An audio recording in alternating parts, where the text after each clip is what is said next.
Hye Kyo versus Son Ye-jin. Who defines mature elegance?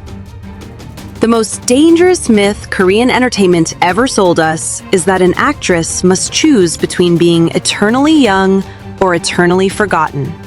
Hye Kyo and Son Ye-jin arrived at the same crossroads in their 40s and, without consulting each other, tore the map in half and walked in opposite directions, proving that the only way to become immortal is to become unmistakably, unapologetically old. Hye Kyo's maturity is not quiet. It is the silence after an explosion, the kind that rings in your ears long after the blast.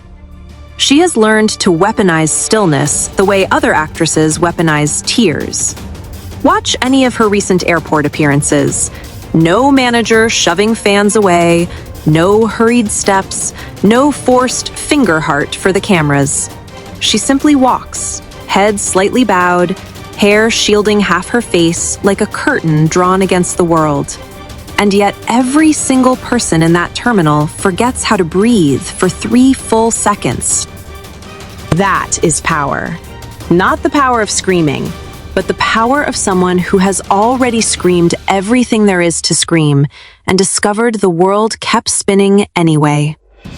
I once saw a slowed-down clip of her boarding a flight to Paris. In the 37 steps from car to gate, her expression changed exactly once, an almost imperceptible tightening at the corner of her mouth when a fan shouted, "Unnie, fighting!" She did not smile, did not nod, did not acknowledge the voice at all. But in that microscopic flicker, I saw an entire novel. Exhaustion, gratitude, sorrow, pride, all compressed into a millisecond that only another woman in her 40s would recognize. That is what Hye Kyo has become, a living haiku. 17 syllables of face that somehow contain an ocean. There is a moment in The Glory Part 2, Episode 6, that I have rewatched maybe 50 times. Moon Dong-eun stands in front of the woman who ruined her childhood, finally holding every card, and instead of unleashing the tirade we have waited 16 hours for, she simply says, "You must have been so lonely." And then she cries, one tear, perfectly timed, perfectly placed, perfectly silent. The camera lingers on Hye Kyo's face for 9 unbroken seconds. 9 seconds is an eternity in television. Most actresses would fidget, blink too much, let the mouth quiver. She does none of that. She becomes marble. And in that marble, you suddenly see every bully who ever lived reflected back at them, stripped naked by a single tear that refuses to ask for sympathy. I sat on my sofa and sobbed like a child, not because the character won, but because the actress had just performed emotional surgery on an entire nation without once raising her voice. That is not acting. That is sorcery. Son Ye-jin's sorcery is entirely different. It is the kind that makes you believe miracles still knock on ordinary doors. She has managed the impossible, aging in public without ever looking like she is trying not to age. Her laugh lines are not lines to her. They are souvenirs from 20 years of laughing too loudly at her own jokes on set. When she appeared on You Quiz on the Block after giving birth, she spent 10 full minutes talking about leaking breast milk during a diaper commercial shoot, then demonstrated the exact panicked face she made when it happened. The studio audience laughed until they cried, and I laughed until I cried, and half of Southeast Asia laughed until they cried. Because here was the most beautiful woman in Korea, the one who used to make grown men propose to their televisions during Crash Landing on You, casually admitting that motherhood had turned her into a human faucet, and she was delighted about it.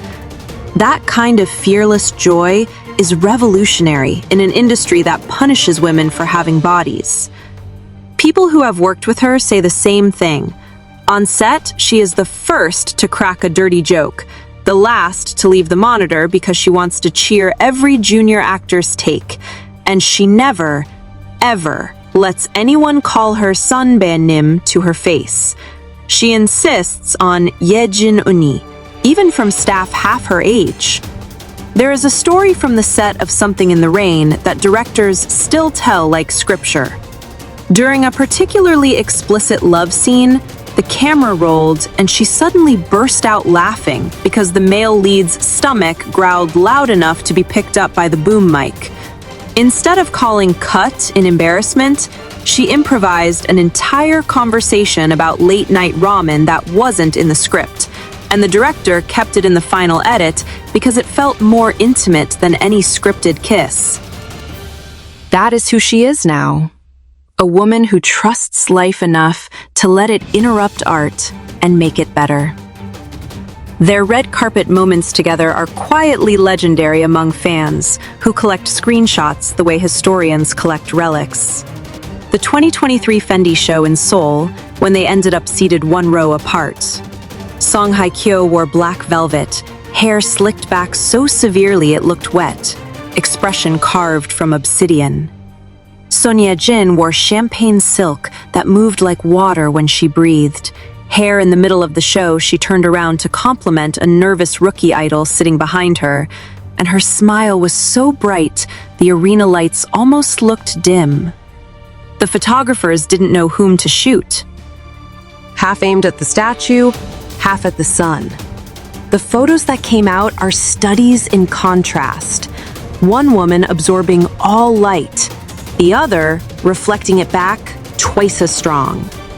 And yet, if you zoom in close enough, you can see Song Hye Kyo's eyes flicker towards Son Ye Jin for one frame, just long enough for something that might have been envy, or recognition, or simple curiosity, before the mask slides back into place.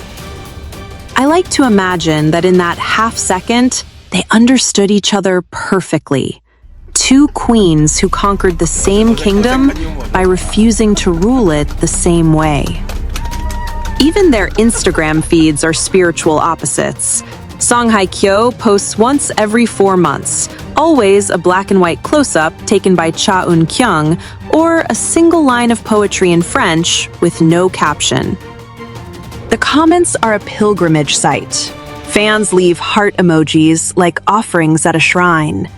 Son Ye Jin posts her son's tiny sneakers covered in mud, a blurry photo of Hyunbin asleep on the sofa with the baby on his chest, a doodle she drew during a script reading, and every single time the comment section becomes a town hall meeting of happy crying. One woman curates mystery the way perfumers curate scent. The other curates intimacy the way gardeners curate wildflowers. Both gardens are breathtaking. Both make you want to live inside them forever. What stuns me, when I let myself think about it too long, is how much discipline it takes to maintain either extreme. Song Hye Kyo's composure is not natural. It is a daily decision to edit out every excess emotion before it reaches her face, the way master sushi chefs remove every scrap of imperfection before the fish meets rice. I have it on good authority from a stylist who worked with her on a magazine shoot that she can sit perfectly still for 45 minutes while they adjust lighting without once checking her phone or asking for water. And when the photographer says, "One more," she doesn't sigh. She simply inhales and becomes even more still, as if stillness is a muscle she has trained to Olympic levels. Son Ye Jin's warmth is equally disciplined in the opposite direction. She has to constantly override the celebrity reflex to close off, to perform politeness instead of feeling it. Assistants say she remembers not only their names, but their children's names, their birthdays, the fact that one cameraman's wife just had surgery. She sends handwritten letters. Actual paper. In 2025. That level of sustained emotional generosity is exhausting. She makes it look effortless because she has decided exhaustion is worth it if it makes one more person feel seen. Both women have quietly become the standard against which every younger actress now measures herself. Not in beauty, though yes, that too, but in the far more terrifying metric of how to survive your own legend. Newer stars debut looking like porcelain dolls and spend the next decade trying to prove they're human. Hye Kyo and Son Ye-jin debuted looking like porcelain dolls and have spent the next 2 decades proving they contain galaxies. One by letting you see the infinite darkness between stars, the other by letting you bask in the warmth of the stars themselves. And perhaps the deepest magic is this: they have made opposites feel equally aspirational. I know 30-something women who have Hye Kyo as their phone lock screen because they want to remember that power can be silent, that survival can look like sculpture. I know just as many who have Son Ye-jin as their lock screen because they want to remember that power can be soft, that survival can look like Sunday morning sunlight through kitchen curtains. Some days I need the cathedral. Some days I need the kitchen.